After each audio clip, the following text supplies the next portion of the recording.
press the bell icon on the YouTube app to never miss a video from News Laundry.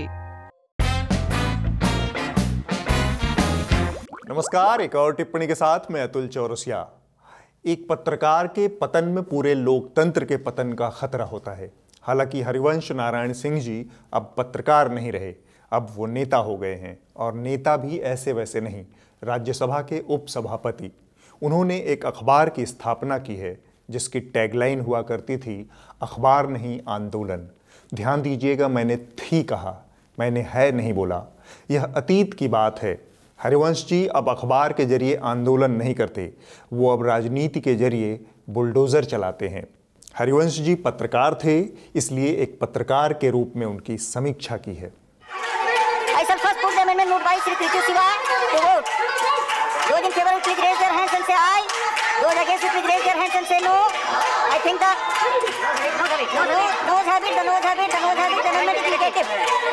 I shall not put the motion moved by Sri Nancy Toma to vote. The question is that Farmers Produce Trade and Commerce Promotion and Facilitation Bill 2028 passed by Lok Sabha be taken into consideration. Those in favor will please raise their hands and say aye. Those against will please raise their hands and say no. I think the ayes have it, the ayes have it, the ayes have it. The motion is adopted. आपने देखा राज्यसभा में कृषि bill को पास करवाने के लिए हरिवंश जी किस तरह से ध्वनिमत का जोर चला रहे थे। उस राज्यसभा में जहां सरकार के पास बहुमत ही नहीं था। हरिवंश जी की नीची नजरों पर शायद ध्यान दिया हो आपने। अनैतिक होने का सबसे बड़ा प्रमाण यही है कि व्यक्ति नजरें नहीं मिलाता बल्कि झुका लेता है। हरिवंश जी ने राज्यसभा में जो किया उसके लिए एक शब्द है, संसदीय अनैतिकता। उन्होंने कृषि बिल पास करवाकर संसदीय मर्यादाओं, परंपराओं और प्रणालियों का फातिहा लिख दिया। बाद में चाय पिलाने और पत्र लिखने जैसे फटे पर पैबंद लगाने के उपक्रम भी उन्होंने किए, लेकिन बिना बहस मुबाहिसे के पास हुए इस बिल के अच्छे बुरे परिणामों को अब टाला नहीं जा सकता। उन्हें अब देश के किसानों को भुगतना ही होगा।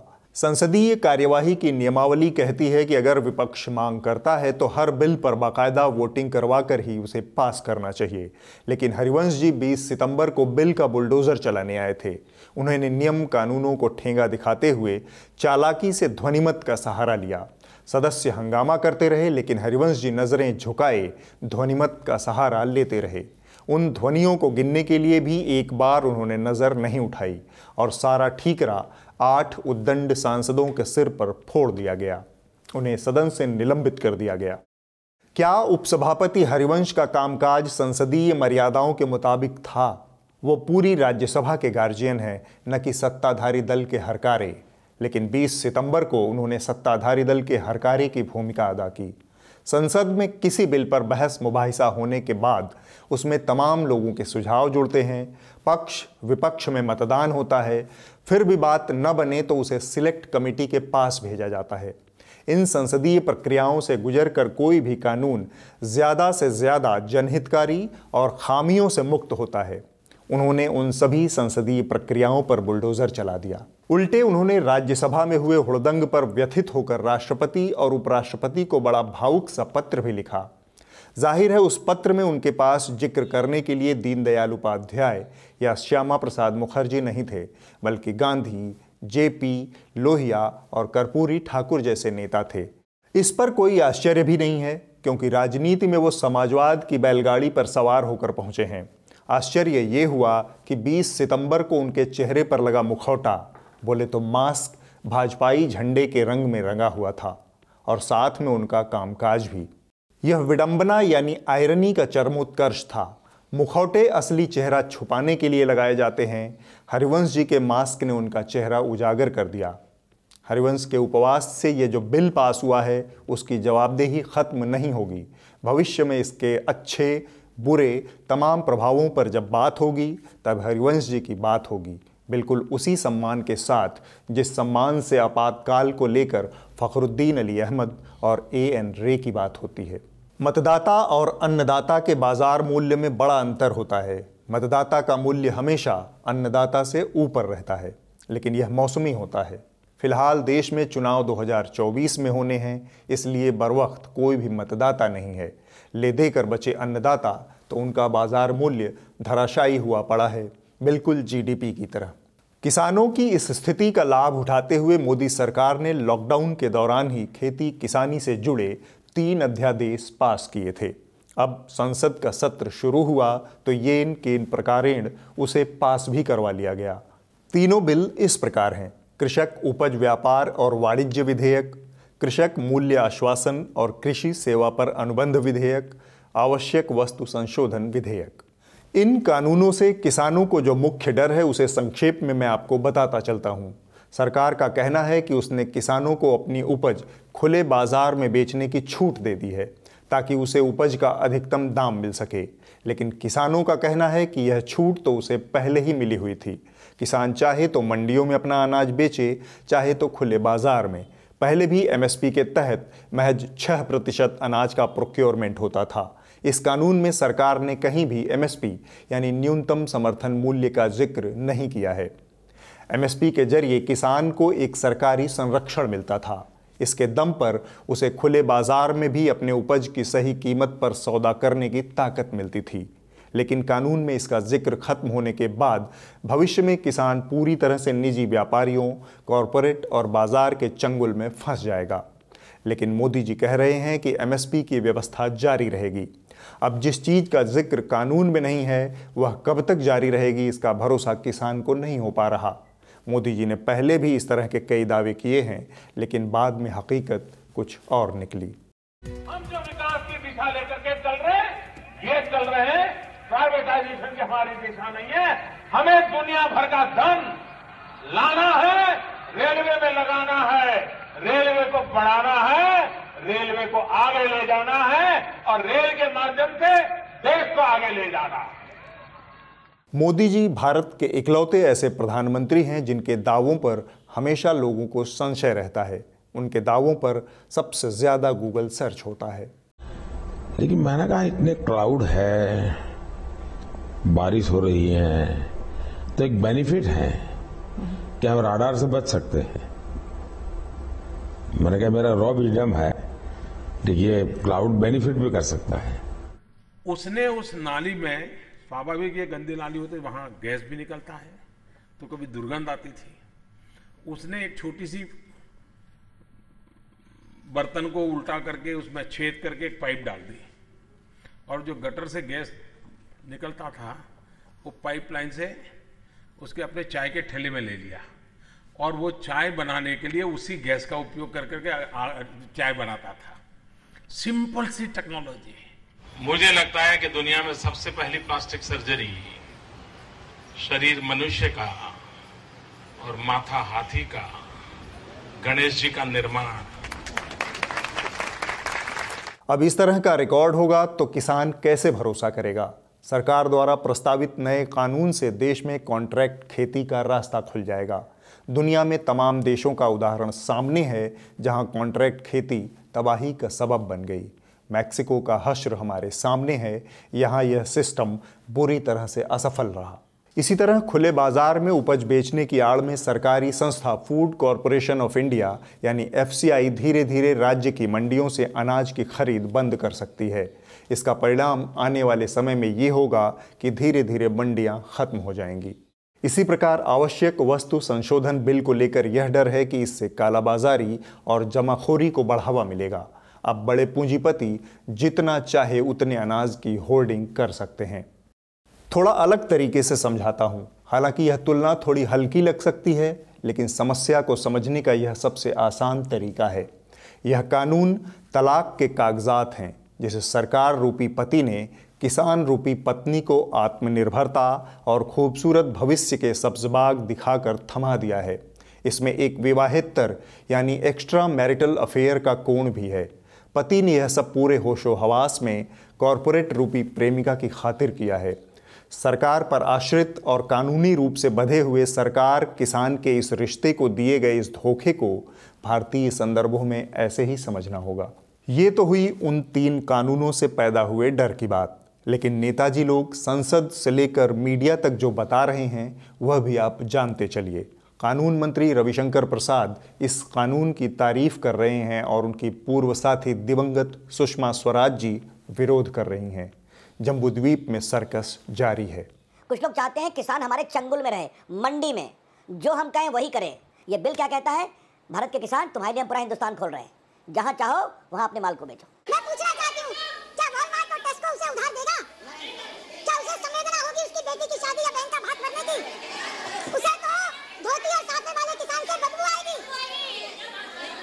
और कौन डायरेक्ट बात कर सकेगा? कोई किसान से सीधा खरीदेगा? अरे नई एजेंसियां खड़ी होंगी, वो नए बिचौलिए खड़े हो जाएंगे। इसलिए ये कहना कि बिचौलिया को आप समाप्त कर देंगे या मिडलमैन को आप समाप्त कर देंगे, ये बात सिरे से गलत है। हम ये नहीं कहते कि मंडी खत्म हो जाएगी, लेकिन किसान मंडी के चंगुल से बाहर आएगा। ये नहीं होगा कि तुझे अपना माल मंडी के गेट से ही निकलना होगा, नहीं। किसान कहे भैया आप मंडी रखो। हमने दिल्ली के ट्रेडर से बात किया है, हमने महाराष्ट्र के ट्रेडर से बात किया है, हमने बिहार बंगाल के लिए बात किया है, हमें इतने पैसे मिल रहे हैं। तो ये किसानों की कमाई बढ़ाने की बात है। पूरा अंतर्राष्ट्रीय अनुभव सामने है कि शुरू में दाम कम करने के लिए ये लोग अपना मुनाफा कम नहीं करते, ये किसान से सस्ता खरीदते हैं। ये अपने कर्मचारियों को वेतन कम देते हैं, अपना प्रॉफिट पूरा रख करके ये दाम ऊंचे करते हैं। लागत से भी कम, उनकी लागत से भी कम बेचने पर वो कंपेल करते हैं, वो फोर्स करते हैं। सारा ज्ञान इंटरनेट पर उपलब्ध है, लेकिन सुधीर भाई ने अपनी सुविधा से कपिल सिब्बल का 2012 वाला बयान उठा लिया है। आप विपक्ष के नेता और विपक्ष दलों को यह तय करना है कि वो किसान के साथ हैं या बिचौलिए के साथ हैं, यह आप तय कर लीजिए। सुधीर भाई को सिब्बल का बयान तो मिल गया, लेकिन उसी सत्र में उसी दिन सुषमा जी का भाषण उन्हें नहीं मिला, और अपने कानून मंत्री रविशंकर जी तो इस मामले में कीर्तिमान ही रचने पर आमादा हैं। कृषि कानूनों के बचाव में रविशंकर के तर्क अगर मोदी जी को पता चल गए तो इनकी नौकरी भी खतरे में पड़ सकती है। जब 2019 के चुनाव में कांग्रेस ने मैनिफेस्टो में कहा था कि एग्रीकल्चर मंडी एक्ट के प्रावधान को समाप्त करेंगे, तो क्या वो किसानों के पक्ष में बोल रहे थे क्या? जब भूपेंद्र सिंह हुड्डा ने हरियाणा में कॉन्ट्रैक्ट फार्मिंग शुरू की तो क्या कर रहे थे? जब सीएम्स की जो कमेटी बनी थी उसमें कमलनाथ ने कहा कि किसानों को ट्रेडिंग का पूरा अधिकार मिलना चाहिए, तो क्या वो गलत बोल रहे थे क्या? और 2009 के चुनाव में कांग्रेस पार्टी ने जो पूरे ट्रेड को किसानों के अवसर देने के अपनी मैनिफेस्टो में बात कही थी, तो क्या कर रहे थे? तो भाई सब कुछ अगर आपको कांग्रेस की नकल मारकर ही करना है तो आप कहते क्यों नहीं कि आप भाजपा की दरअसल टीम बी हैं? कांग्रेस के घोषणा पत्र, उसके लैप्स हो चुके बिल की नकल मार मार कर आप अपना काम चला रहे हैं। रविशंकर प्रसाद के लिए ताली। फिलहाल अपनी थाली बचा कर रखिए, भविष्य में काम आएगी। देश की संसद में जब इतना महत्वपूर्ण बिल हंगामे के साथ पास हुआ तो खबरिया चैनलों ने चिरपरिचित शुतुरमुर्गी भाव अपना लिया। आज तक ने अपने सबसे महत्वपूर्ण बुलेटिन हल्ला बोल, दंगल और खबरदार में इस विषय पर कोई चर्चा नहीं की। रिपब्लिक भारत, न्यूज़ 18 इंडिया और न्यूज़ नेशन ने भी अपने प्राइम टाइम में इस अहम विषय को बहस के लायक नहीं समझा।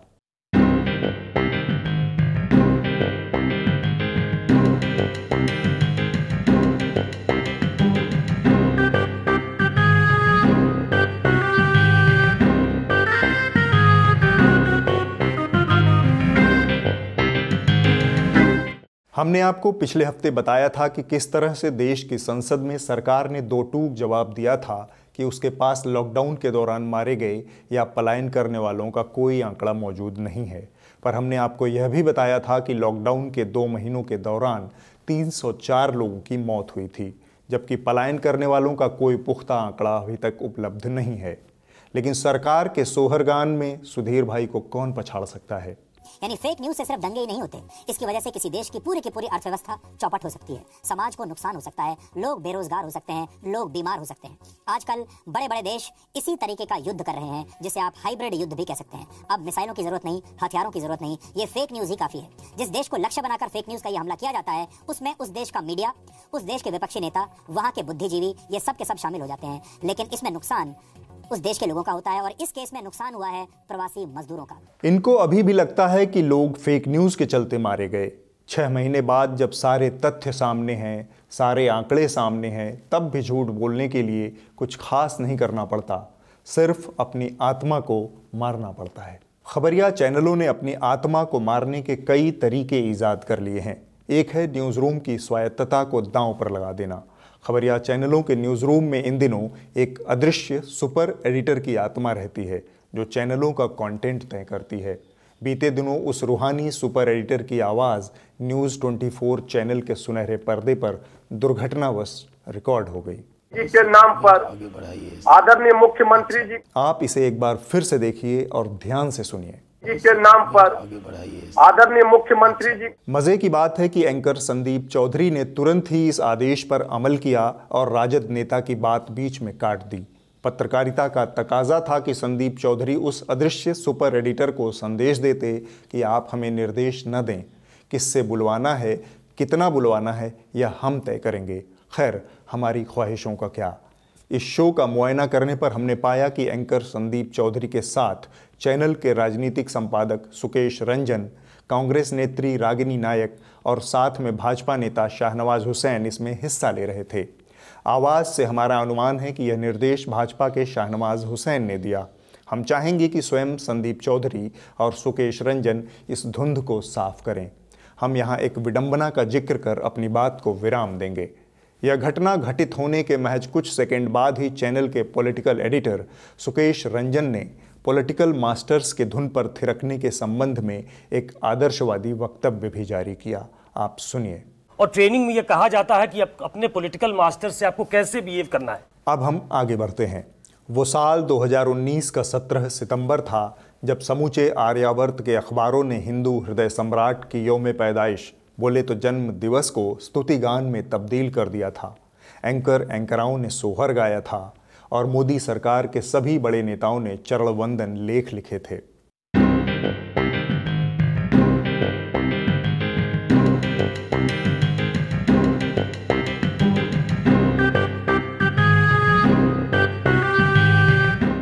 यह साल 2020 का 17 सितंबर है। इस बरस मोदी जी के जन्म दिवस पर बेरोजगारी का कर्कश नाद है, -24% GDP का कोरस है, किसानों की उग्र नारेबाजी है।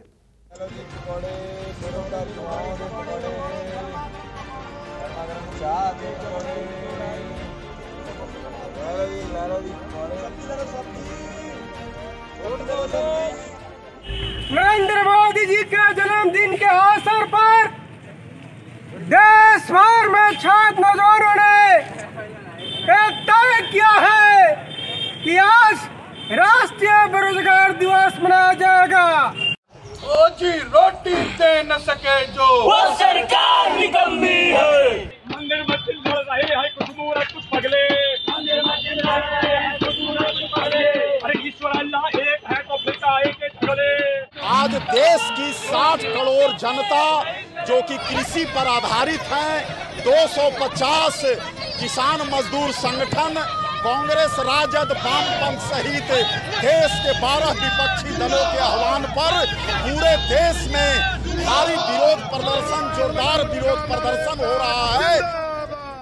सब दिन होत न एक समाना, साधो सब दिन होत न एक समाना। अगली खबर योगी जी के राम राज्य से आई है। उत्तर प्रदेश में एक नई फिल्म सिटी बनाने की घोषणा हुई है। कला संस्कृति के प्रति योगी जी का प्रेम हिलोरे मार रहा है। अब उन्होंने नोएडा में एक भव्य विशाल फिल्म सिटी स्थापित करने का रास्ता खोल दिया है। इस बाबत फिल्मी दुनिया से जुड़ी कुछ शख्सियतों के साथ उनकी बैठक हुई। इस बैठक में सारे चेहरे वही थे जिनके हाल के दिनों में भाजपा से करीबी रिश्ते रहे हैं, मसलन अनुपम खेर, अशोक पंडित, विवेक अग्निहोत्री, मनोज मुंतशिर, अनूप जलोटा आदि इत्यादि। लेकिन सरदाना का यह शो पूरे विषय के प्रति उनके ओछेपन को जाहिर करता है। पहले आप उसे देख लें, फिर टिप्पणी। इसी दंगल कार्यक्रम में बॉलीवुड से जुड़े गीतकार मनोज मुंतशिर ने सवाल उठाया था कि जब तमिल फिल्म इंडस्ट्री चेन्नई में है, तेलुगु फिल्म इंडस्ट्री तेलंगाना में है, तो हिंदी फिल्म इंडस्ट्री महाराष्ट्र में क्यों है? और आज यूपी की सरकार ने उत्तर प्रदेश में एक भव्य फिल्म सिटी बनाने का ऐलान कर दिया। क्या यह बॉलीवुड के बंटवारे की नींव है? नोएडा में पहले से ही एक फिल्म सिटी है, लेकिन वहां एक भी मुख्यधारा का बड़ा फिल्मकार या स्टूडियो नहीं है। बड़े बड़े फिल्मकारों और स्टूडियो को वहां सब्सिडी पर ज़मीनें दी गई, लेकिन वहां न तो फिल्मी दुनिया बसी, न फिल्मों का कारोबार हुआ। आज की तारीख में वहां देश के ज़्यादातर न्यूज़ चैनलों का दफ्तर है। दिल्ली वालों की भाषा में कहें तो जहर उगलने वाली फैक्ट्रियां। एक और फिल्म सिटी बन जाने से नोएडा या उत्तर प्रदेश में फिल्मों की दुनिया बस जाएगी, ऐसा मानने या सोचने वाले नादान हैं। असल में यह एक और रियल एस्टेट स्कैम का जरिया बनेगी। सरकार से सब्सिडी पर बड़ी बड़ी ज़मीनें लेने के बाद इन्हें बाजार भाव पर निजी हाथों में लोग बेच देंगे। इस बार के लाभार्थी संघ और भाजपा के करीबी लोग होंगे। फिल्म निर्माण क्रिएटिविटी, खुले दिमाग और बड़े दिल का काम है। उत्तर भारत के जातीय, धार्मिक और घृणापूर्ण माहौल में ये तीनों ही चीज़ें दुर्लभ हैं। यहाँ जातीय, धार्मिक आधार पर आहत होने वालों की पौबारा है। इस आहत मन को हवा देने वाली राजनीति और सरकार भी यहाँ है। कभी खान पान, कभी भाषा, कभी पहनावे के नाम पर यहाँ आहत होने वालों का पूरा समाज मौजूद है। कौन फिल्मकार ऐसे इलाके में अपनी कला को दांव पर लगाएगा? मुंबई में 100 साल से ज़्यादा समय से फिल्म सिटी आबाद है, तो इसके पीछे उसका कस्मोपॉलिटन, बहुधर्मी, बहुसांस्कृतिक चरित्र है। इसकी गहरी जड़ें ही हैं, जहां समय समय पर शिवसेना या मनसे जैसी क्षेत्रीय पहचान की राजनीति करने वालों के बावजूद मुंबई में फिल्म इंडस्ट्री आबाद रही। यह मुंबई से नोएडा आएगी, ऐसा सोचने वाले स्वप्न देख रहे हैं, और स्वप्न में अक्सर स्वप्न दोष का खतरा रहता है। और अब वक्त है इस हफ्ते की रिपोर्ट का। जो कही जा रही थी बातें कि अंदर में भी सोशल डिस्टेंसिंग का ख्याल रखा जाएगा। ट्रेनें तो खुल दी हैं, लेकिन कैसे station thousands of the migrants workers in different groups walking। इस हफ्ते की रिपोर्ट आज तक से। यह खबर पूरे उत्तर भारत और दिल्ली के लिहाज से महत्वपूर्ण है और हमें समय रहते चौकन्ना करती है। हर साल दिल्ली समेत पूरे उत्तर भारत में दिसंबर और जनवरी के महीने में होने वाले स्मॉग पर यह रिपोर्ट समय रहते रोशनी डालती है। पंजाब में जहां धान की फसल पककर तैयार है, तो सवाल ये खड़ा होता है कि इस फसल को देखकर खुश हुआ जाए या फिर परेशान, क्योंकि ये फसल अगले 2 महीनों तक अमृतसर से लेकर दिल्ली तक के लोगों के लिए परेशानी का सबब बनने वाली है। हाई कोर्ट, प्रशासन, सरकारें तमाम दावे कर रही हैं, तमाम वादे कर रही हैं, लेकिन लाख कोशिशों के बावजूद पंजाब और आसपास के इलाकों में धान की पराली को जलाने का सिस्टम खत्म नहीं हो रहा है। चूंकि अब की बार कोरोना का काल है, लिहाजा खतरा 2 तरफा है, यानी कि एक तरफ पराली का धुआं तो दूसरी तरफ कोरोना की मार। अगले हफ्ते होगी एक और टिप्पणी। नमस्कार। उम्मीद है आपको हमारा यह शो पसंद आया होगा। हमारी YouTube चैनल को सब्सक्राइब करना न भूलें और साथ में newslaundry.com को सब्सक्राइब ज़रूर करें। हमने इस शो में जिक्र किया कि किस तरह से एक न्यूज़ चैनल में एक नेता, एक बाहरी आदमी किसी की आवाज़ को काटने की बात कर रहा है, कंटेंट को तय करने की बात कर रहा है। यह हमारे समय के जो न्यूज़ चैनल हैं उसकी सबसे बड़ी समस्या है कि उनका कंटेंट कोई और तय करता है। ये समस्या सिर्फ और सिर्फ तभी ख़त्म होगी जब आप, यानी कि जो इसके दर्शक हैं, जो इसके पाठक हैं, जो इसके श्रोता हैं, वो जब न्यूज़ में अपनी भागीदारी तय करेंगे, वो अपने समर्थन से कोई मीडिया खड़ा करेंगे। न्यूज़ लॉन्ड्री एक ऐसा ही प्रयास है जो अपने सब्सक्राइबर्स के समर्थन से चलता है। तो हम आपसे फिर से अपील करेंगे, newslaundry.com को सब्सक्राइब करें और गर्व से कहें, मेरे खर्च पर आज़ाद हैं खबरें।